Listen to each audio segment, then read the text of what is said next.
This is the story of the floating donkey's head, shared by Reddit user u/ik3a5. It was posted on r/nosleep, and it starts like this. It was around 4 a.m. when I went out for my evening stroll through my local graveyard.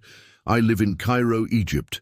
If you ever visit, you'll see that it's a very old city. That means a lot of things are pretty old, including me.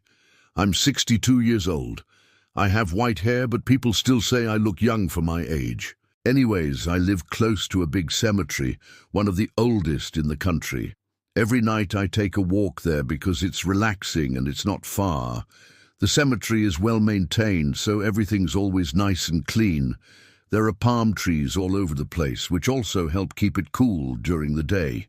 At night, though, it gets cold. Most people stay away from graveyards at night, so I usually don't run into anyone. That's how I like it. It's been about 6 months since this happened, but I remember it like it was yesterday. This night was especially dark. There was no moon and almost no stars. The only light came from the street lamps, and those didn't reach everywhere. About halfway through my route, I had to pass under an old broken-down mausoleum. I don't know if it was the shadows or what, but this time I felt uneasy. I tried to convince myself it was nothing, just my imagination, but I couldn't shake it. So I picked up my pace and started paying more attention to my surroundings. All of a sudden, I saw something weird floating above the wall on the other side of the path. It looked like a head, but it wasn't human. It was too big. I slowed down again to get a better look. It definitely looked like a donkey's head. What was it doing? How did it get there? I wanted to go around and check it out, but I decided against it. It probably didn't belong there anyways. I figured someone probably left it after sacrificing it or something. I didn't want to get involved. I continued walking until I got to the other end of the cemetery. Now I had 2 choices, both of which would require me to go back. I considered just leaving without going back, but something kept telling me I had to go back. I needed to see where that head came from. As I turned around, I saw it again. The head was closer now, maybe even following me. It hadn't moved from above the wall, but it looked like it was getting closer. My heart started beating faster. My hands were sweaty. I could feel my blood pounding in my ears. I froze and tried to figure out what I should do. It was probably best if I just ran away as fast as I could. Instead, I stayed still. I wanted to see what it would do. It floated slowly closer. All I could see was its shape. It still looked like a donkey's head, but I couldn't make out any details. Then it stopped. It hung motionless in the air right above me. I could feel the hairs on the back of my neck stand up. I took a deep breath and turned my head slightly to try and get a better look. In the brief moment that we were eye to eye, I saw its eyes. They were big, round and glowing red.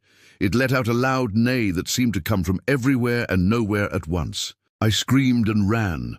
I ran as fast as I could. I didn't dare look back. I just kept running. I don't know how long I ran for. Maybe it was just a few seconds, maybe longer.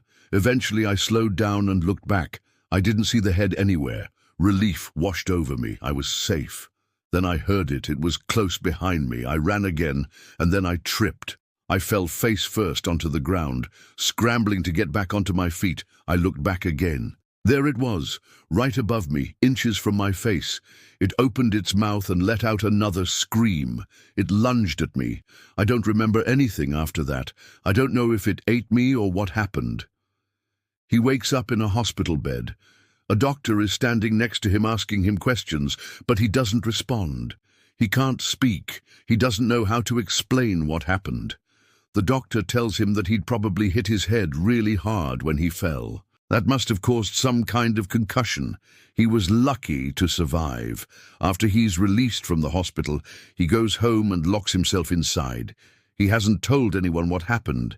He's afraid they won't believe him. He spends his days looking out the window, waiting for the sun to set, so he can go back to the cemetery and find answers. But he never does. One day his phone rings. It's his friend calling to check up on him.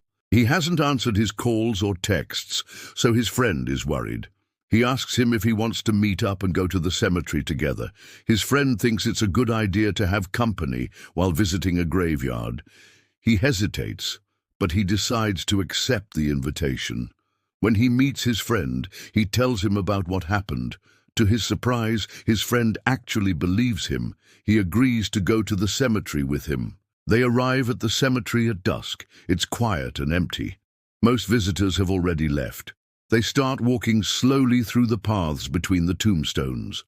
The further they go, the darker it gets. The streetlights aren't enough to chase away the shadows. Soon it's too dark to see anything. His friend tells him that he's brave for coming back here. He says that most people would never be able to do that. He admits that he probably wouldn't be able to do it either if he were not with his friend. He feels a sense of gratitude toward his friend. Maybe he really is a good friend. They stop to admire a beautiful old mosque. It has intricate carvings and a peaceful atmosphere. His friend tells him that he loves coming to the cemetery at night. He says it's peaceful and relaxing. He wishes he could spend every night here. They continue walking until they reach the mausoleum from before. It's broken and crumbling. His friend stops and looks at it. He asks if this is where it happened. He looks at his friend. He can't believe he's actually here.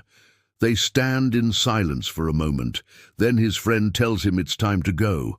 He doesn't want to stay here any longer. He leads the way back to the entrance. As they walk, his friend suddenly grabs his shoulder and points ahead. His eyes are wide with fear.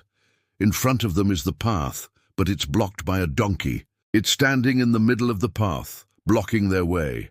It lets out a loud brah, then takes a step forward. His friend screams and runs away. He tries to follow, but he can't keep up. He keeps glancing back, hoping to catch another glimpse of the donkey. But every time he does, he sees something else instead. It's his friend. He's running away from him, but his face isn't his friend's. It's covered in flesh, but it's not his friend's flesh. It's a donkey's flesh. His friend's head turns toward him, and he sees the same red eyes. It opens its mouth and screams again, this time louder than ever. He runs as fast as he can. He never looks back. He never returns to the cemetery. But sometimes at night, when the wind blows just right, he can still hear his friend's screams echoing through the darkness. Thank you for watching. Those screams really added to the story. Do you think this guy's friend became a donkey? What do you think happened to him? Let me know your thoughts in the comments below. And if you haven't yet, please consider subscribing. It really helps me out. Thanks. Bye.